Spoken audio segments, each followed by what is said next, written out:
Welcome to Artini, where whimsical art documentaries and wild art history meets happy hour. I'm your host, Kim Ratliff, an artist in Hawaii. Grab your cocktail and hunker down with me for this solo shot. Cheers! Because it's near Christmas time, I am drinking a whiskey eggnog. This is my first solo documentary, so I'm calling it a solo shot. It might be shorter than the normal episode also. And then I'll probably do more of these to like fill in the gaps because of our schedules. And we'll try to get on a schedule for you so that we're more regular for season 2. Let's see. All right. So today's artist is Yayoi Kusama. Yayoi Kusama is an artist born in 1929 in Matsumoto, Japan. She is now in her 90s, and she is now one of the most wealthiest artists, I could say. Definitely female artist living that's, raking it in right now. But this road that she traveled was very bumpy and had lots of twists and turns. So let's see here. I have 2 sets of notes. I don't remember which one is it. So we'll go by this one. Sorry, my squirrels are not aligned. So this you may have heard of, like the polka dot universe. She is the artist that she's an older. Like I said, she's in her 90s now, and she wears like that red wig bob, and everything is about an immersive art room, usually that you'll see full of polka dots. She does this immersion art and introduces us into her polka dot universe. So early in life, she lived in rural Japan. She was brought up by a wealthy family, but parents were not, they weren't great parents, really. The dad she had like a very controlling home. The dad was very promiscuous, and the mom, I think she was one of the youngest of all the siblings. She might have had two older, like an older brother and an older sister. And her mom was so neurotic about the dad, and you probably couldn't get a divorce back then. I don't know what things were in Japan, but even in the United States, it didn't look good to like divorce, especially if you had kids and all that. So she would send Yayoi out on these missions to go follow her dad and report back. So, there's a lot of therapy right there just from that. Her survival tools that kicked in from all of this was art. And she started having these hallucinations when she was 10. She started painting what she saw. Ocean nets, cosmic webs. It was like she could see the regular world around herself, environment, but then there was like this additional hallucination on top of it of like nets and then eventually dots. And it would just be completely consuming. And they were saying that it's like self-obliteration concept, where it just consumes your entire environment and makes you feel small and trapped and all that. That's gotta, if that doesn't trigger anxiety, I don't know what would. So let me see. Hallucinations. All right. So that was like in the early 1990s. Then the parents do send her to an art school in Kyoto. And that art school in Kyoto is teaching her how to do traditional painting. And the traditional painting was very controlling and a certain style. And she didn't like it. It was putting her creativity in a box and forcing her to conform to something that doesn't feel natural to her. So she just started doing her own thing with the paints. I think she left the school, or if they sent her home or what, but she continued doing her art, and it would be like nets, and doing the nets is this repetitive, feeding her obsession, because she was later diagnosed with schizophrenia and obsession compulsive. So that kind of feeds into that pattern painting. Yeah, and her mom was unsupportive of the art. She was hoping that she would do like some normal art or something, but it wasn't working out. And then her mom was not hiding that. It's just terrible parenting. But in the meantime, she did find out there's this woman named Georgia O'Keeffe, who is a woman doing art and being recognized for her beautiful floral botanical art, and is flourishing in the United States. So she finds her address. She sends her some of her watercolor work, and she asks her for advice and some guidance of how she can get her work seen in the United States. And Georgia's so nice. She writes back. She doesn't tell her exactly what to do, but she kind of gives her some tips and guides her, kind of like a map, something that an art mentor would be doing now. But an art mentor would give you a little bit more information. But I mean, this is like, what, in the 1940s, 50s by now? Late 40s, and she's like in her early 20s, and she just needs some guidance. And back then, it was like you had to just write a letter and wait for the response and all that, like, and nothing was readily available. You didn't have internet to look for places and stuff. But she gave her a list of like some names and some places to go. She says, I can guide you. You must have your money to come to America if your work demands it, and you should come to New York, bring your best work, and show it boldly. So there you have it. That was from my notes of what Georgia had said to Yayoi. So she saves her money. She even sells off some of her belongings, and she hides some of her money sewn into her kimonos and stuff. And against her parents' approval, she leaves and she goes to New York. I think she goes to Washington for a couple years, for a little bit, and then she goes to New York. And when she gets to New York, she starts doing these soft sculptures and installations. Some people try to like steal her ideas, but she still persists with her own thing. I don't know if she's on medication at this time. I'm wondering.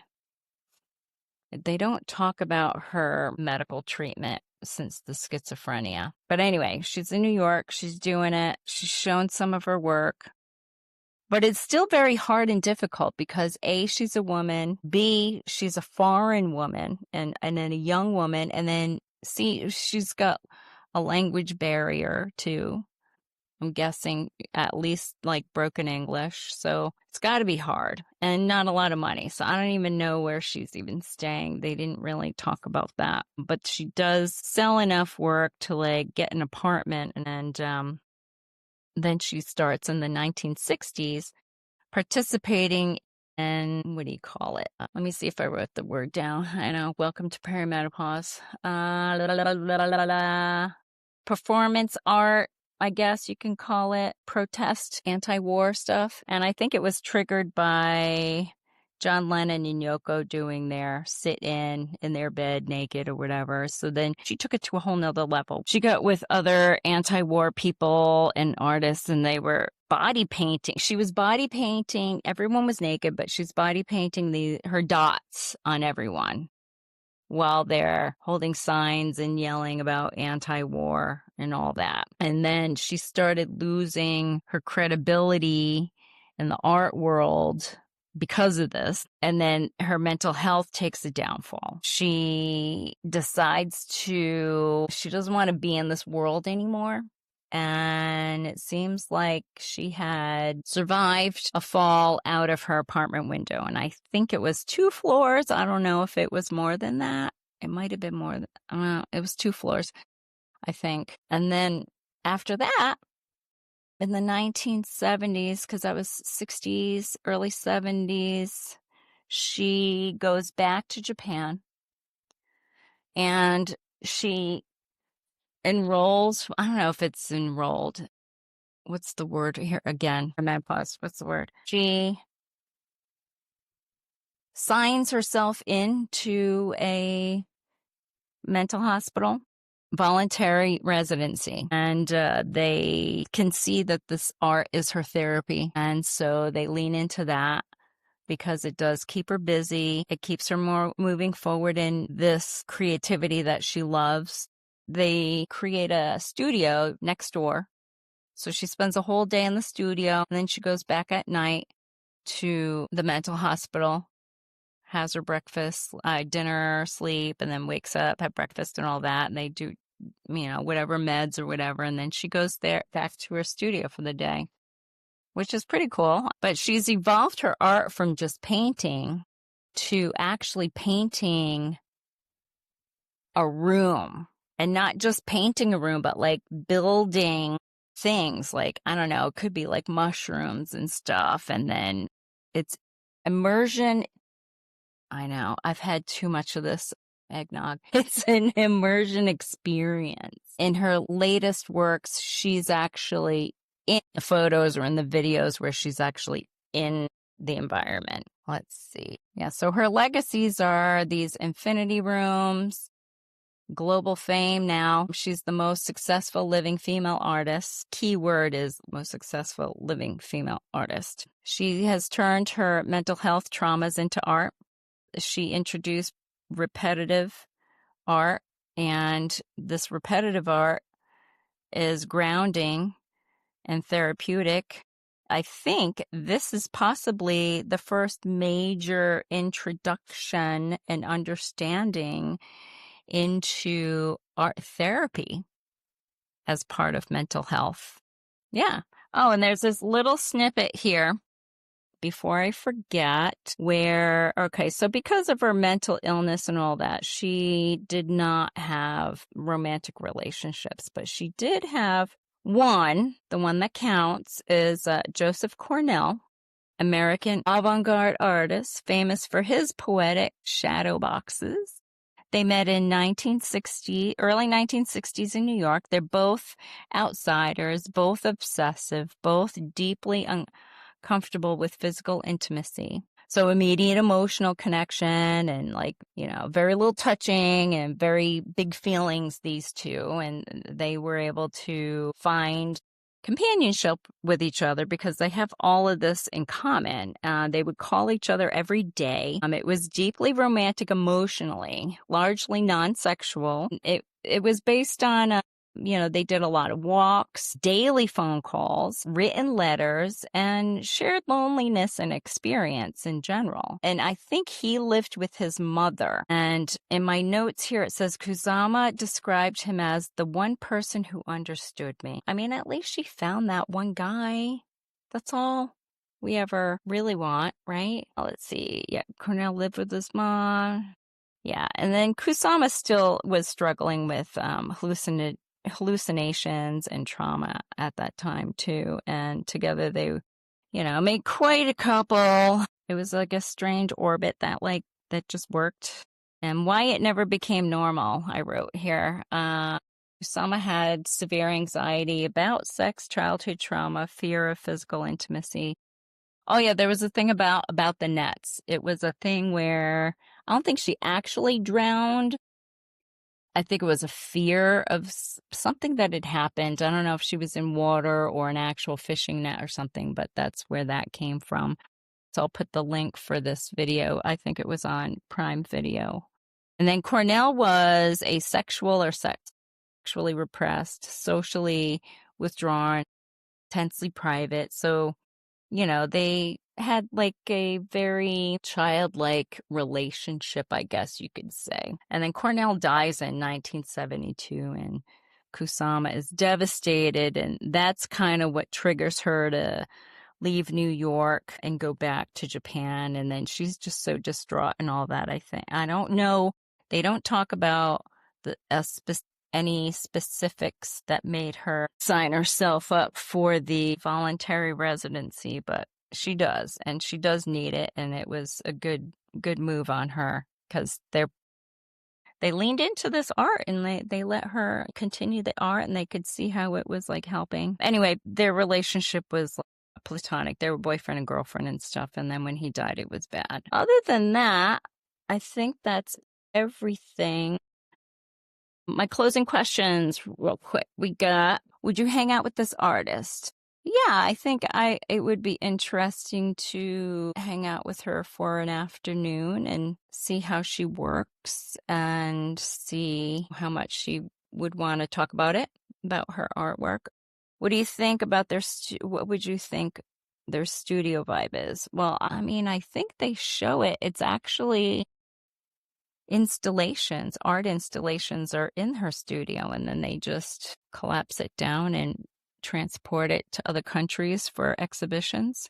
So it's relatively neat, I think. I would imagine it was neat. She's not like a messy artist. And would you or not borrow something from from their style? Her art is like on a completely different level, but I do find the therapeutic strokes in doing chunky swirls. So I'll take paintings that didn't work out or a canvas that has like a small tear in it, and I like to do mindless multicolor swirls with my brushes. So I mean, there's that. I can totally see what's therapeutic and do therapeutic painting. Personality peak, which part of their personality is impossible to ignore? Well, that, she has trouble with, being social and mental schizophrenia. I mean, I can imagine it's got to be difficult, an uphill struggle throughout decades just to be seen, this poor woman. But you know what? She did not give up. She's like, no, she never gave up. She's like, it doesn't matter. I'm still going to do what I love to do because it makes me feel good. And she showed them, stick with it and move on. And it doesn't matter how late in life you started. Start today, start a new career, and do work from your heart. And I think that's it for my first solo shot. I hope you enjoyed it. Let me know via email. Our email's in the show notes. If you have an artist that you would like me to talk about, and if you have any questions about Yayoi. Aloha and cheers till next time, till next year, till second season. See you.